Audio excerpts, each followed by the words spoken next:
Atom bomb.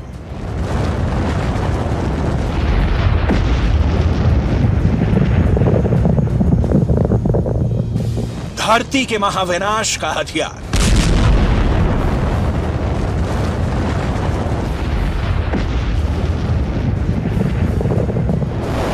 एक ऐसा अमोघ अस्त्र जो तबाही का दूसरा नाम है।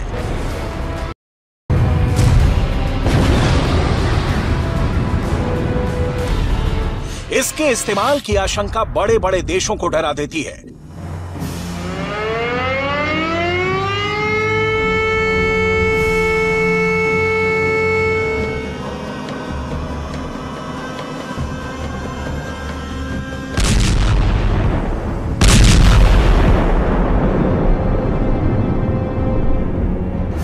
यूक्रेन युद्ध में पुतिन एक बार नहीं बार बार परमाणु बम के इस्तेमाल की धमकी दे चुके हैं।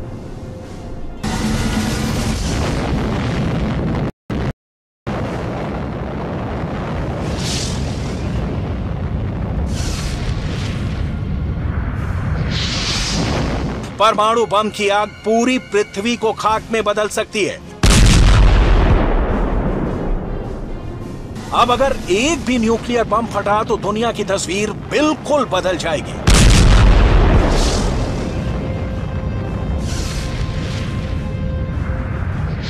धरती पर परमाणु बम के विस्फोट के बाद क्या होगा, सबसे पहले यह देख लीजिए।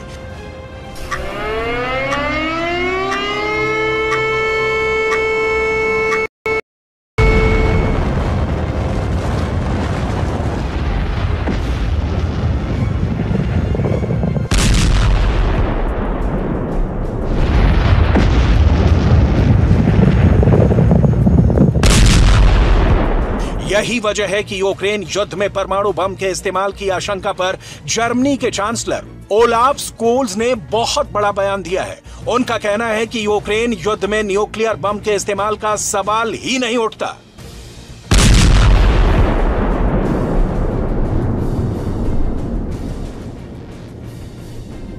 Sehr wichtig, dass große Klarheit darüber existiert, dass der Einsatz von Atomwaffen in dem Krieg nicht in Frage kommt und dass alle das verurteilen. Ich war sehr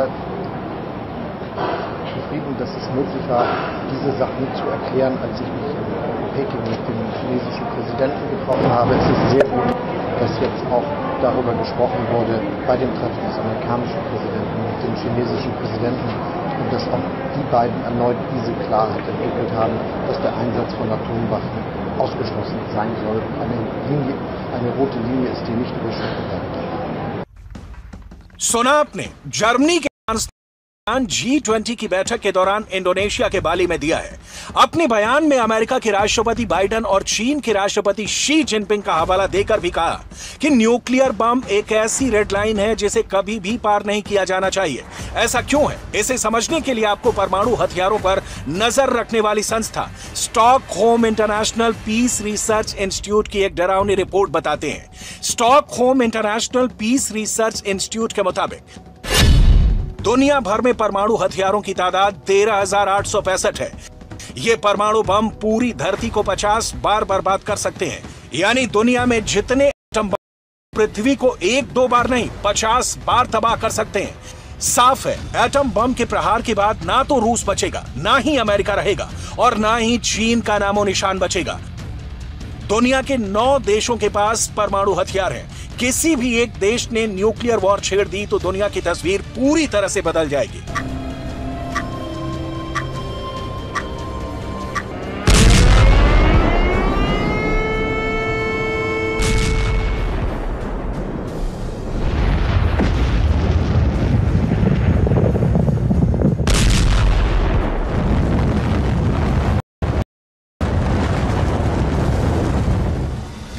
परमाणु बम दुनिया के जिस हिस्से पर गिरेगा वो वीरान हो जाएगा। वहां की धरती बंजर हो जाएगी, आसमान काला हो जाएगा, सूरज की किरणें धरती पर नहीं पहुंच पाएंगी।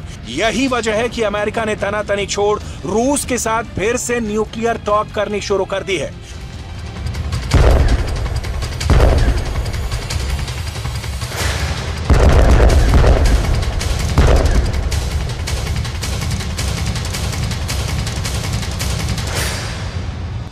व्हाइट हाउस के एक प्रवक्ता के मुताबिक अमेरिका के केंद्रीय खुफिया एजेंसी के CIA के डायरेक्टर विलियम बर्न्स पुतिन के विदेशी जासूस प्रमुख से मिलने हाल ही में तुर्की गए थे। वहां उन्होंने पुतिन के विदेशी जासूस के प्रमुख से मिलकर परमाणु युद्ध की आशंका पर बहुत ही सख्त चेतावनी दी है। CIA के डायरेक्टर विलियम बर्न्स की सीक्रेट मीटिंग इसलिए भी बहुत खास थी क्योंकि पुतिन क्या करने वाले हैं, वो क्या सोच रहे हैं, परमाणु विशेषज्ञों के लिए जानना मुश्किल है। पुतिन के मन में क्या है, ये कोई नहीं जानता। क्रेमलिन पर कड़ी नजर रखने वाली अमेरिका की सीक्रेट सर्विस भी बेचैनी में है। पुख्ता तौर पर नहीं कहा जा सकता कि पुतिन परमाणु युद्ध पर क्या फैसला लेने वाले हैं।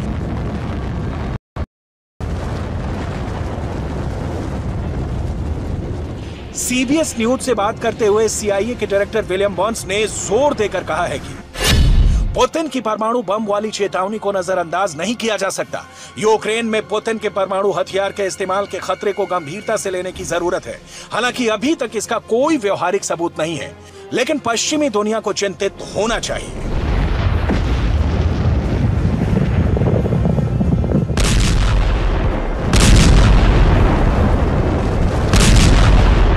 अगर पुतिन यूक्रेन पर परमाणु हमला करते हैं तो यह जंग कीव और मॉस्को तक रहेगी। परमाणु हमले की आंच NATO देशों तक भी पहुंचेगी। परमाणु हमले के जवाब में NATO को एक्शन में आना होगा। ऐसे में परमाणु युद्ध में कूदना अमेरिका की मजबूरी बन जाएगी। यही वजह है कि इस परमाणु टकराव को रोकने के लिए अमेरिका अलर्ट मोड में आ गया है।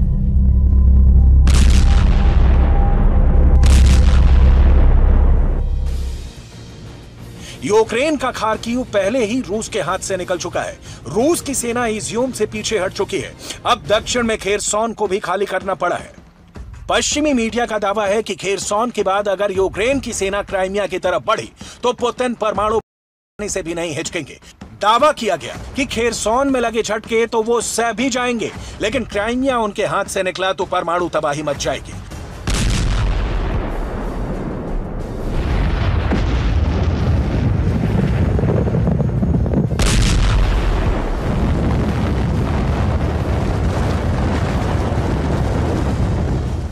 पूरी दुनिया वाकिफ है कि पुतिन के शस्त्रागार में सबसे अधिक परमाणु हथियार है।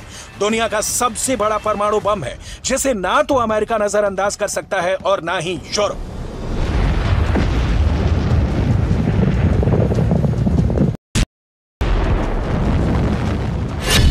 लेकिन राहत की बात यह है कि अमेरिका का दावा है कि पुतिन जब परमाणु हमले का आदेश देंगे और रूस की न्यूक्लियर फोर्स एक्शन में आएगी, उस वक्त रूस में हो रहे न्यूक्लियर अटैक की हलचल की जानकारी अमेरिका को मिल जाएगी, क्योंकि अमेरिका के स्पेशल सैटेलाइट का फोकस रूस की सैन्य गतिविधियों पर होगा और रूस के न्यूक्लियर हथियार जब स्टोर साइट से लॉन्च साइट पर ले जाए जाएंगे, उस वक्त अमेरिका को पता चल जाएगा कि रूस परमाणु हमला करने जा रहा है।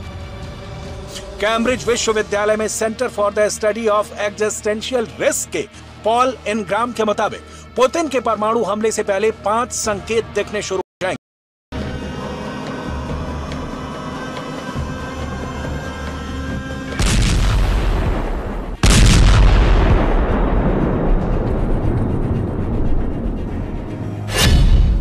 पहला संकेत, रूस साइबर अटैक करेगा। दूसरा संकेत, पुतिन के परमाणु हमलों की चेतावनी और बढ़ जाएगी। तीसरा संकेत, रूस के परमाणु मिसाइल बंकरों में आवाजाही बढ़ जाएगी। और चौथा संकेत, रूस की न्यूक्लियर फोर्स मोर्चा संभाल लेगी। और 5वां संकेत, रूस के काला सागर बेड़े में फैलाव हो जाएगा। यानी पुतिन अगर परमाणु युद्ध का फैसला लेते हैं तो ये 5 संकेत देखने शुरू हो जाएंगे।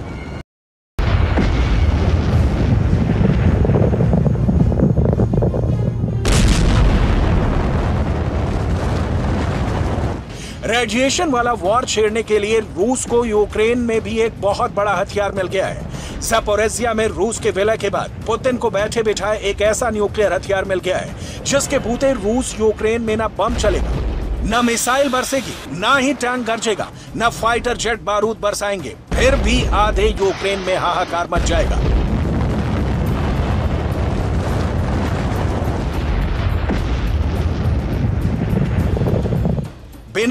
बम फटे ही यूक्रेन के पड़ोसी देशों में रेडिएशन फैल जाएगा। यूक्रेन के हाइड्रोमेट्रोलॉजिकल इंस्टीट्यूट में ज़पोरिज़िया को लेकर बहुत बड़े परमाणु खतरे की स्टडी हुई है।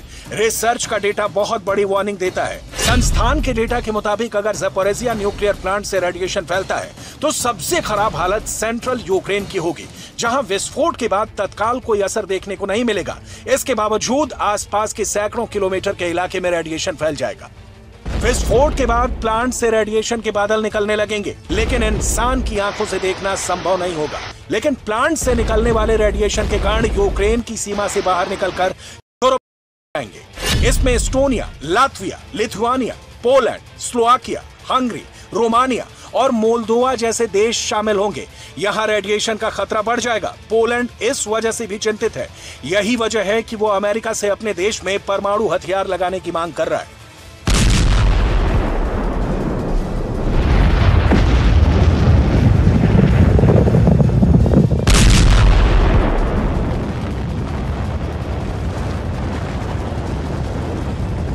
पोलैंड और उसके कई पड़ोसी देश नेटो के सदस्य हैं। ऐसे में अगर यहां रेडिएशन फैला तो युद्ध रूस वर्सेस नेटो में भी बदल, जो यूक्रेन युद्ध से कई गुना ज्यादा खतरनाक होगा। और युद्ध अगर परमाणु युद्ध में बदल गया तो यूरोप में मौजूद अमेरिका के सभी न्यूक्लियर बेस पर एटमी सायरन बज जाएगा। अमेरिका ने बेल्जियम, जर्मनी, नीदरलैंड्स, इटली और तुर्की में 150 परमाणु बम तैनात कर रखे हैं। इटली के एवियानो और घेडी हवाई अड्डों पर सबसे ज्यादा 70 परमाणु बम है। बेल्जियम के क्लेन ब्रोगेल एयरबेस पर 20 परमाणु बम तैनात हैं। जर्मनी के बुचेल एयरबेस पर भी अमेरिका ने अपने 20 परमाणु बम रखे हुए हैं। नीदरलैंड में वोल्केल एयरबेस पर 20 परमाणु बम और तुर्की के एरसलेक हवाई अड्डे पर 50 बम रखे हुए हैं।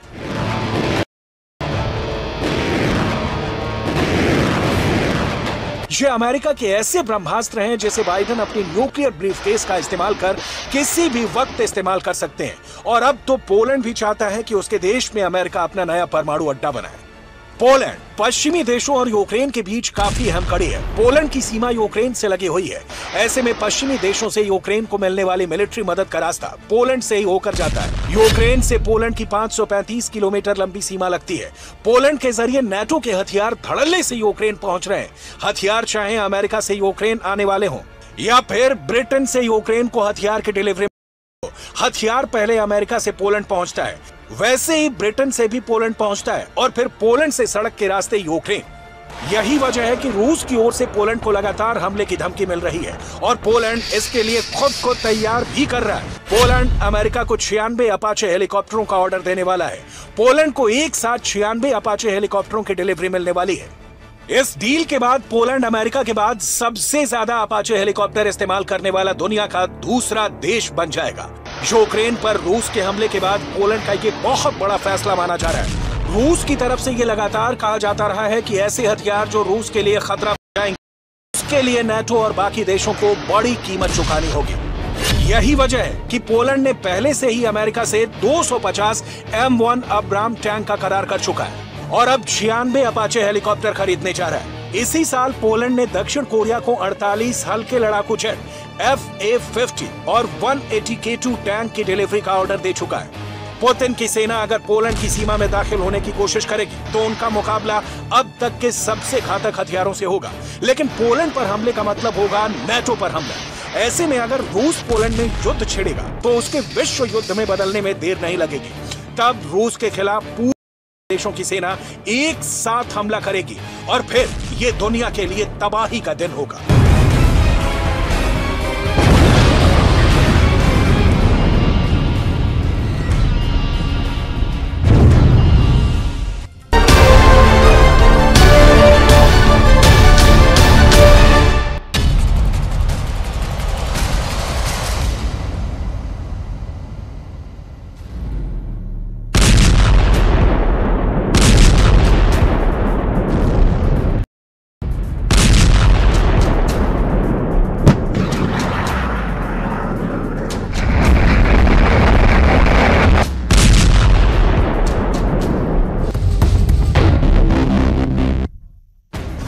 यूक्रेन में पल पल हर हमले के साथ मोर्चे तबाह हो रहे हैं, नए फ्रंट तैयार हो रहे हैं।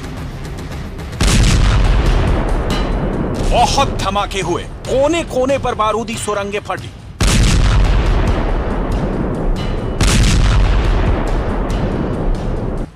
टैंक जलने लगे, बहुत हुए। ऐसे अटैक कि सिर छुपाने की जगह नहीं बची। रूस की बहुत सी फौज अपना बंकर छोड़कर भागी है ताकि किसी तरह ज़ेलेंस्की के गुस्से से बच सके।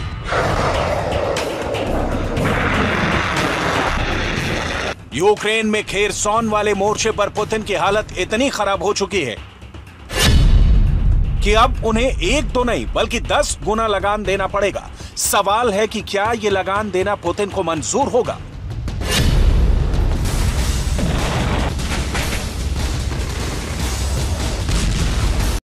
यूक्रेन में युद्ध के बीच अब रोज हजारों बम धमाके हो रहे हैं, जब पुतिन रोज मिसाइल से हमला कर रहे हैं। जब रूस की फौज अपनी पोजीशन संभाले हुए है,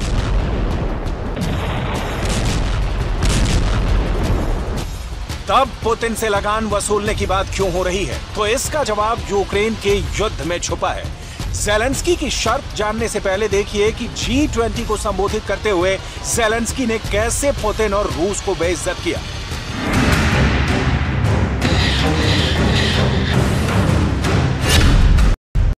ज़ेलेंस्की ने G20 को G19 बताया, यानी ज़ेलेंस्की ने इस ग्रुप से रूस को बाहर कर दिया और बता दिया कि इस अंतर्राष्ट्रीय गुट में रूस के लिए कोई जगह नहीं है। Це у своєму зверненні до учасників саміту G19 в Індонезії. Це об'єднання дуже вагомих держав, і сьогодні ще напередодні саміту вже прозвучали вагомі заяви. Зокрема, важливо, що Сполучені Штати і Китай разом відзначили неприпустимість будь-яких погроз застосування ядерної зброї. 9 महीनों से जारी युद्ध के लिए पुतिन से लगान वसूला जाए, ज़ेलेंस्की की सबसे बड़ी डिमांड है। ज़ेलेंस्की अब खेरसॉन जीतने के बाद पुतिन को कोई डिस्काउंट भी नहीं देना चाहते और उनसे 10 गुना लगान वसूलना चाहते हैं।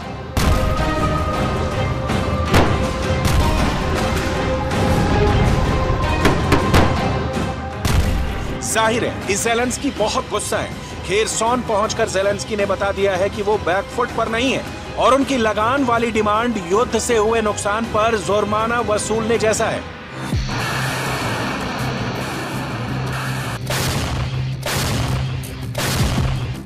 यूक्रेन युद्ध में अब रूस से निपटने के लिए ने अपना एजेंडा फाइनल कर दिया है। ज़ेलेंस्की खेरसॉन वाला हौसला बुलंद रखना चाहते हैं।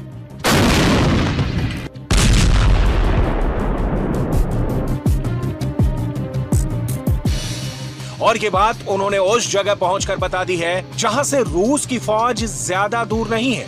Всіх, що таке Україна, що таке присутність нашого прапору.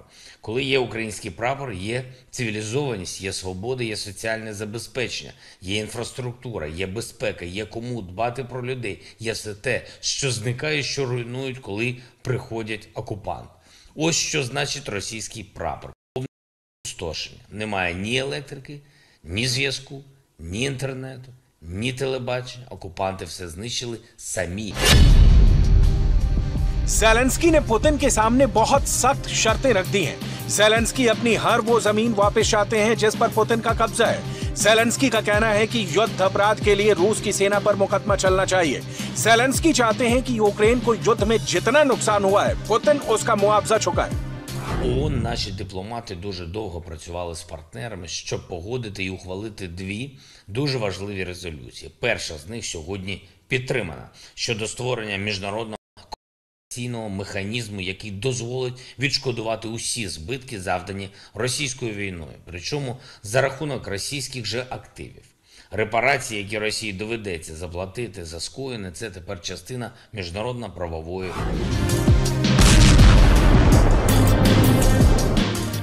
सबसे खास बात यह है कि ज़ेलेंस्की की डिमांड पर संयुक्त राष्ट्र ने मुहर लगा दी है। संयुक्त राष्ट्र महासभा ने एक ऐसे प्रस्ताव को मंजूरी दी है जिसमें कहा गया है कि रूस को यूक्रेन पर हमला करके तबाह करने पर भुगतान करना चाहिए और अंतर्राष्ट्रीय कानून का उल्लंघन करने के लिए जवाबदेह ठहराया जाना चाहिए। इस प्रस्ताव के लिए 193 सदस्यों में से 94 वोट पुतिन से लगान वसूलने के पक्ष में है, जबकि 14 वोट इसके खिलाफ पड़े और 73 सदस्य वोटिंग के दौरान मौजूद नहीं रहे। Все проблемы находятся на украинской стороне, которая категорически отказывается от каких-либо переговоров и выдвигает условия, которые заведомо нереалистичны и неадекватны этой ситуации.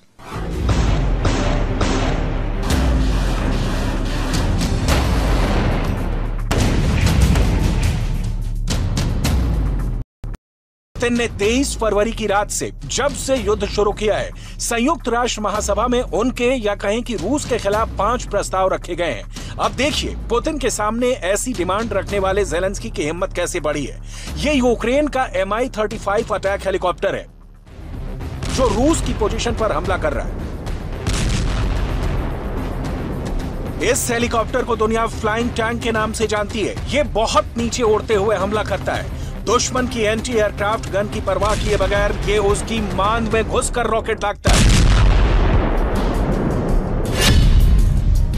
ये हेलीकॉप्टर 2000 किलोमीटर के बम और मिसाइल या रॉकेट लेकर उड़ सकता है। यह हेलीकॉप्टर 330 किलोमीटर प्रति घंटे की रफ्तार के साथ उड़ सकता है। इसमें 23 मिलीमीटर की गन लगी हुई है जो बख्तरबंद गाड़ियों को भेज सकती है।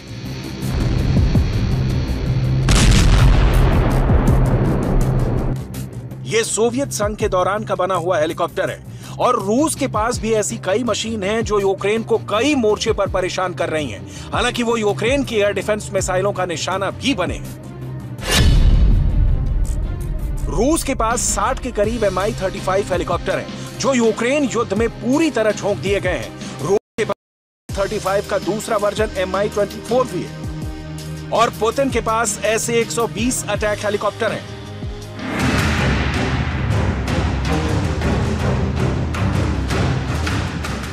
अमेरिका से नए एयर डिफेंस सिस्टम मिलने के बाद यूक्रेन के हेलीकॉप्टर इस वक्त बहुत से नए ऑपरेशन लगातार अंजाम दे रहे हैं। एक हाईवे के ऊपर फिल्माया गया ये वीडियो देखिए। यूक्रेन के Mi-17 हेलीकॉप्टर कितनी नीची उड़ान भरकर अपनी मंजिल की तरफ बढ़ रहा है। इस ऊंचाई पर हेलीकॉप्टर को एयर डिफेंस गन से और मिसाइल से भी मार गिराना आसान नहीं होता। कम ऊंचाई होने की वजह से ये रेडार पर भी नजर नहीं आते, लेकिन ऐसी उड़ान बहुत खतरनाक जाती है क्योंकि एक चूक हुई तो बचने का मौका नहीं मिलता।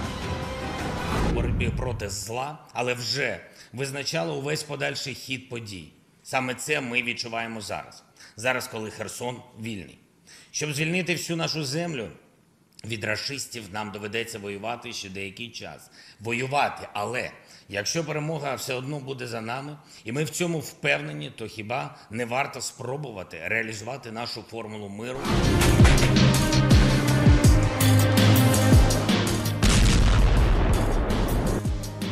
देखा जाए तो ज़ेलेंस्की ने पुतिन की राह में बड़े कांटे उठाए हैं। ज़ेलेंस्की की कोशिश है कि पुतिन को हर मोर्चे पर अपमानित किया जाए। उनके नुकीले कांटे पुतिन का हर मिशन जरूर मुश्किल कर दें।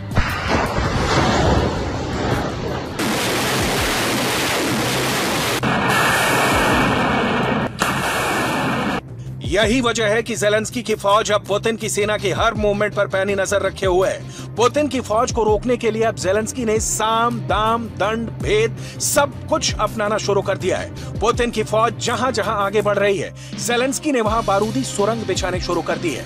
ऐसे बारूदी सुरंग और ड्रोन हमलों में पुतिन को क्या नुकसान हो रहा है, वो अब धमाके वाले वीडियो देखिए।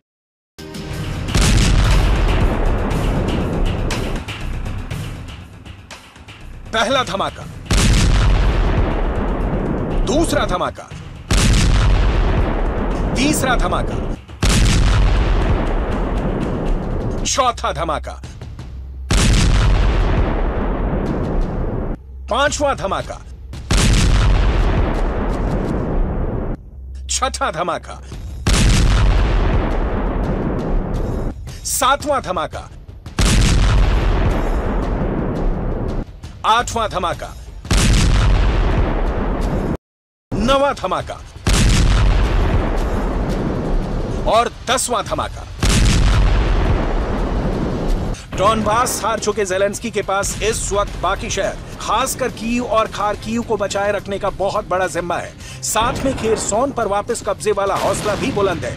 फिलहाल पुतिन की कोशिश है कि किसी भी तरह डॉनबास में नई फौज को तैनात करके वो आगे के मिशन के लिए अपनी बेहतरीन फौज से दबाव कुछ कम करे।